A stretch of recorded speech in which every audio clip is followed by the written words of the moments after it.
Ano ba yung... Areho, tumawag pa ho ako ng mga hilot. Saan ho ba yun? Gawat, nasakit ho daw ang katawan ng aking mama. Ito ba? Kayo po ba bang hihilutin, madam? Hihilutin po ba? Kayo Ayan masakit ang ho. katawan? Sige, sige. May dala na po ako ditong... Ano, yung alaga kong... Pagkabantay ka. Hindi ho ba maisuksok mo din? Kayo ho ba maalam talaga sa paghilot? Sa panghilot, ako'y batikang eksperto. Basta ang daldala ko may area. Saka may suka. Saan pa ho kayo nang galing? Doon ako sa barangay 666, manghihilot, maraming salot. Ah, yung Don Paeng ang pangalan. Hindi ho. Ayo ho, huya. Doon pa eh. Yun nga. Sisintahin na po natin ng ano, para papagalingin natin yung masakit na ramdam mataya. Merong ano masakit talaga yung ano yan, yung pangangatawan. Uy, nawala na pala ng bosporo Yan. Sisintahin lang po natin kasi madilim ho yung kwarto niya eh. Walang ilaw.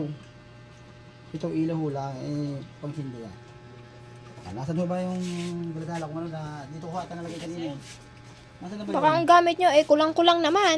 Ay, ayan, kahit kulang-kulang magaling naman ang aking panghihilot na yun. Nasaan na ba yun? Hihiramin ko muna ng ipig kasi ang aking nawawala rin eh. Ikaw po, manghihiram pa ng ipi kasi nakala ko ba may dala ka?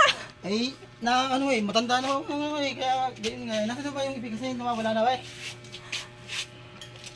Suka na lang kung ang gawin natin. Taras na yan. Walang ipig kasi hindi. Isuka na lang. Suka. Lalagyan natin ng suka. Tapos, nasaan na ba yun? Pwede ba makakal din eh? So, ayos ang forma Don Paeng nga talaga. Araw pala, nalaglag po pala din ang aking daladalang ano. Si... Ano? Panghilot. Ito na ba? Ito na. Hilutin natin. Doon po ko karami maglagay ng ano para pag ano. Init agad. Tuhod. Masasakit. Sa kabila muna. Dito ka tapos sa kabila eh. Inag. Dito muna sa kabila. Huwag ko kayo makialam. Ako ang nanghihilot. Ay, marunong pa ako kayo sa manghihilot. Yan.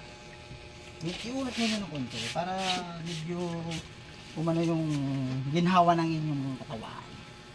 Yan. Ganyan po ako maghilot. Medyo minamasa-masahin po.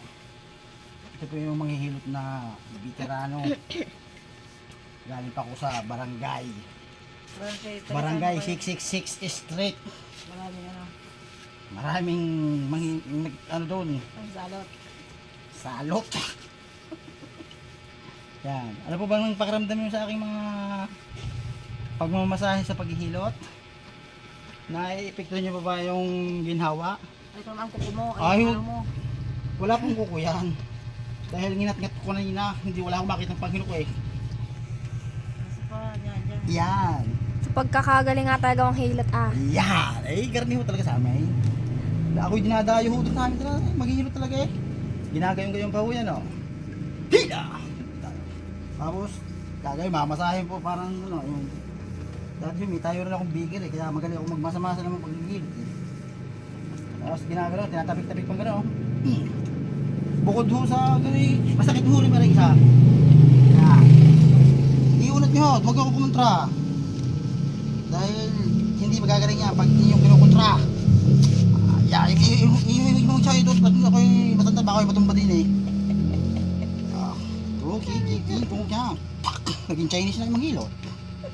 Puh! Anong pakiramdam? Wala pa effective. Oh, yan.